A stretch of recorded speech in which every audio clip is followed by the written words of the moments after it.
Hello, ako si Kelly Peralta.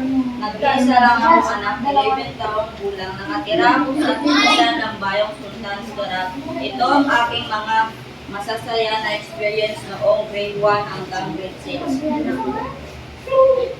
Una, masaya ako dahil pinaaral ako dito at maraming naging kaibigan. Pangalawa, dahil mahal ako ng aking mga magulang. Pangatlo, hindi nila ako pinapabayaan. Pang-apat, kapag nakakasama ang aking mga kaibigan. Pang-lima, nakakasama ang aking mga magulang. Ito naman ang aking hindi masaya na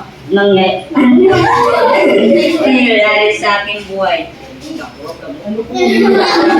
Una, malungkot ako dahil hindi na kami magkikita ng aking mga kaibigan. Pangalawa, dahil sa nasira ang aking cellphone. Pangatlo, namatay ang aking alagang hayop. Pang-apat,